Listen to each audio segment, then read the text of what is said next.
manifestar de um pouco mais afastada. E mais especificamente no Juizados Especiais Criminais, a particularidade é que a lei conferiu um grande poder ao Ministério Público, né? Porque na transação penal, na suspensão condicional do processo, é ele que decide se a parte terá ou não acesso àquele benefício. Então, há realmente a confusão, porque, por exemplo, se a pessoa chega na audiência e fala assim, não, mas quem decide não é o juiz, mas no caso da transação penal e na suspensão condicional do processo, não. Quem decide é o Ministério Público. E realmente isso pode eventualmente causar uma confusão e causa nos alunos alguma espécie de deslumbre em relação ao Ministério Público, pelo papel essencial que ele vem desenvolvendo desde a Constituição de 88, desde antes, mais enfatizado a partir da Constituição de 88. Assim como, num grau talvez até maior, a pena de morte é um tema que suscita debates muito emocionais na própria academia, essa questão da atuação do Ministério Público, aí incluindo justamente o poder de investigação do MP, também não gera debates que são mais emocionais propriamente do que científicos? Realmente emocionais. Além de emocionais, há também a questão da velha briga de poder, né? Assim, de um lado, temos os delegados que enfatizam, né, o seu poder privativo de condução do inquérito policial, e do outro, o Ministério Público não querendo ficar, digamos assim, submetido ao que o delegado eventualmente, como o delegado conduz a investigação do inquérito policial. Então, há, na verdade, uma busca pelo poder que é a investigação, né? E isso, certamente, é um debate bastante complicado e se posicionar em relação a ele é uma matéria difícil. Até o próprio Supremo faz parte aqui do próprio plenário, inclusive as ações que se referem justamente a esse tema, um tema em vigor justamente no Poder Judiciário brasileiro. Agora, com relação, justamente já entrando um pouquinho, em relação aos temas da semana, juizados especiais criminais. Aqui podemos até entrar um pouquinho no tema antes, porque ele, além de tema de aula, também sempre é um tema, inclusive, de estudos, por conta do impacto que eles têm, que os juizados especiais, não apenas os criminais, mas os juizados especiais como um todo, geraram na sociedade brasileira. Na época do lançamento, inclusive, havia sempre uma expectativa muito grande no sentido do desafogo do Poder Judiciário como um todo, tirando aqueles, no caso dos juizados especiais criminais, aqueles crimes de menor potencial ofensivo que se acumulavam com prazos muito longos, todo o impacto que já se esperava com relação a isso. Passados alguns anos, esse impacto ainda existe ou já há um acúmulo muito grande também nos próprios juizados especiais?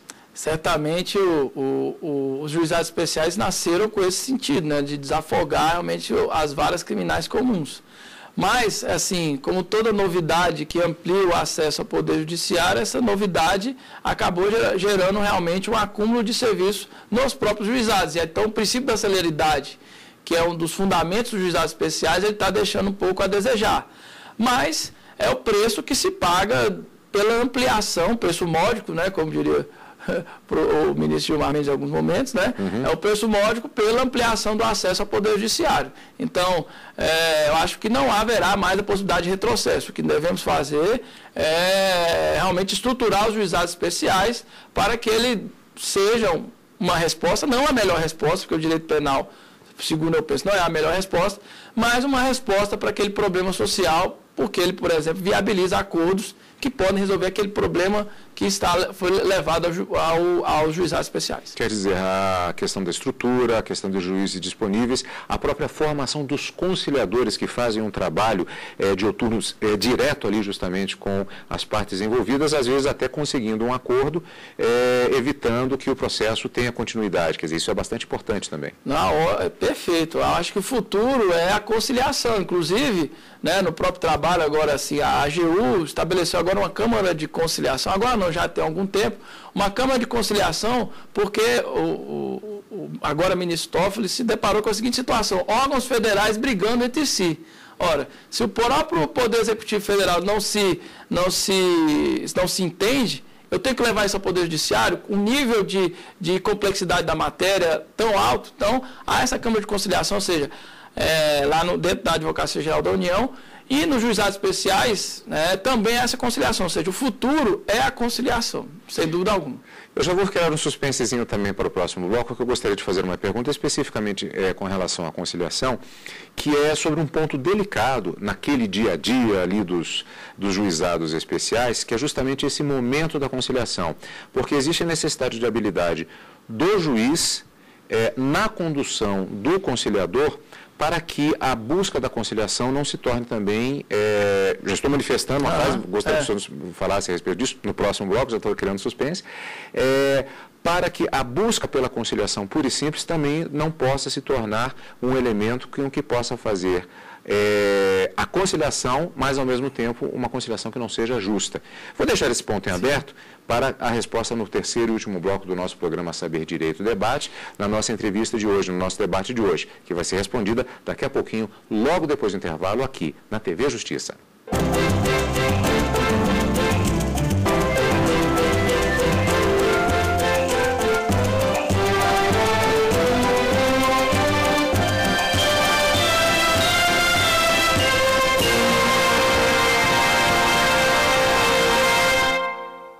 Estamos de volta com o nosso Saber Direito Debate, na nossa conversa com o professor Humberto Fernandes de Moura. As aulas da semana no Saber Direito foram sobre o seguinte tema: juizados especiais criminais. E já falando um pouquinho a respeito desse tema, eu deixei uma pergunta em suspense no final do bloco anterior, que eu repito agora para a resposta do professor.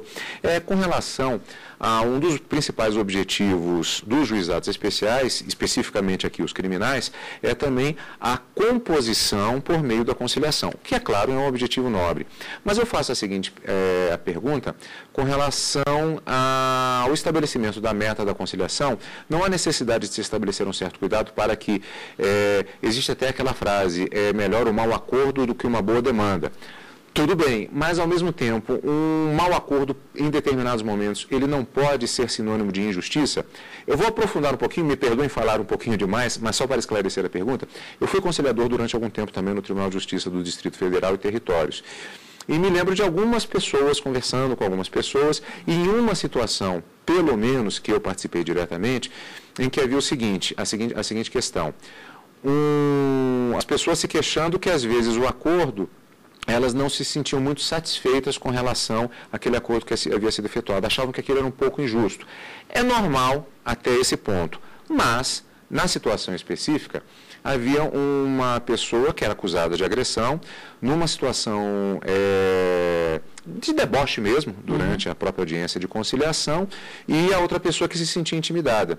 E no caso, como foram vários juízes, acho que nenhum deles vai saber de qual caso que eu estou falando, não vai nenhuma questão pessoal, apresentei o ponto para o juiz. E a impressão que eu tive, não estou falando de nenhum juizado, de ninguém especificamente, ele tão empenhado na tentativa de que fosse feito um acordo para que se encerrasse ali para desafogar o judiciário, eu voltei e acabou sendo feito um acordo, mas que eu mesmo, numa posição profissional, não fiquei satisfeito. Mas naquela situação não ia falar nada.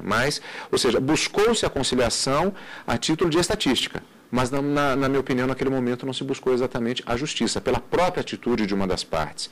Como conciliar, com o perdão do trocadilho, esse tipo de situação? Bem, Carlos Eduardo, realmente essa situação atualmente o que a gente vê assim de fora do Poder Judiciário, né, mas comum a todas as funções essenciais da justiça, é a pressão implícita que a estatística faz. E não só a estatística, a publicização dessa estatística. Exato. Com a comparação entre juízes, entre desembargadores, eventualmente até entre ministros. E realmente isso é uma pressão grande e o processo, a conciliação, auxilia na estatística, né? Mas realmente a conciliação não pode ser, até por coerência, não pode ser imposta. E às vezes, né, por força dos mais variáveis problemas, esse acordo acaba sendo imposto. Fala assim, resolve logo isso aí, porque isso aí não é coisa que o Poder Judiciário deveria gastar dinheiro com isso. Então, se é uma questão que o Poder Judiciário não deveria gastar tempo com isso, a pergunta é outra, a pergunta é maior. Será que realmente o direito penal serve para isso? Será que o direito penal está cuidando efetivamente daquilo que ele deveria cuidar? Então, essa é a pergunta maior. Em relação também a essa questão da conciliação, daí a importância da valorização da defensoria pública. E por quê? Porque, eventualmente, se as pessoas não têm direito, ou pelo próprio valor ali discutido, eles não podem contratar um advogado, não é razoável contratar um advogado, precisa ter um defensor público para quê? Para orientar na condução daquele acordo. Tanto que no caso dos juizados especiais criminais, no caso da transação penal, da suspensão condicional do processo, o auxílio por um profissional é essencial. Então, acho que, para resumir, 2 pontos: discutir o papel do direito penal, e outro ponto é incentivar o aconselhamento por parte de um profissional. Correto, porque também há o outro ponto: não vou conciliar de jeito nenhum. Então, esse limite realmente é complicado. E ainda faz parte da própria dinâmica, né, da implantação, é o dia a dia, na verdade, em que se verifica a implantação e a escolha dos caminhos, inclusive no sentido da via política, no sentido da estrutura que é dada dos profissionais que são ali colocados. E um dos temas relacionados à primeira aula do tema Juizados Especiais Criminais é com relação a composição civil nos danos nas infrações de menor potencial ofensivo, ou seja, aquela possibilidade de se fazer essa composição no âmbito dos juizados especiais. Aí também não há um viés interessante de uma eventual composição, não há uma economia processual também que pode ser bem aplicada, que pode ser mais desenvolvida ainda ao longo do desenvolvimento da própria legislação? Sem dúvida, né? No caso das ações penais públicas condicionadas à representação e nas ações penais privadas, a composição civil dos danos extingue a punibilidade.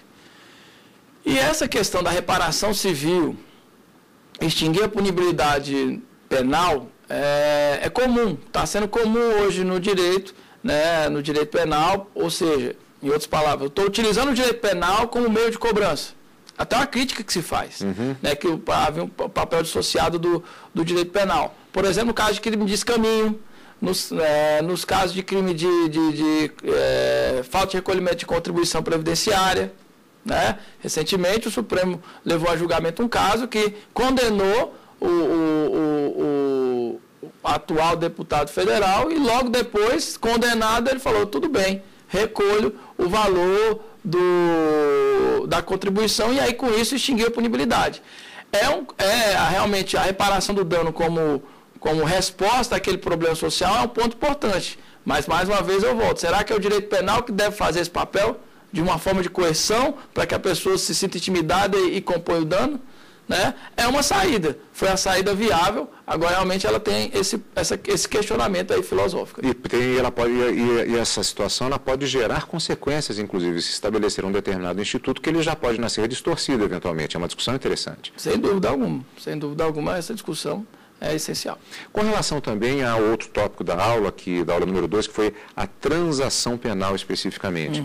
É uma oportunidade que se dá, tem se revelado eficiente, inclusive até do ponto de vista da estatística mesmo que falamos agora, mas às vezes há questionamentos que são feitos a respeito dos limites que são estabelecidos para o estabelecimento da transação penal. Por exemplo, a prestação de serviços básicos, a prestação de serviços, o pagamento de cestas básicas. Para uma determinada faixa da população, isso tem um significado não só simbólico, mas também do ponto de vista do bolso mesmo, muito forte, porque a pessoa terá que, muitas vezes, ela tem que dividir, mas para uma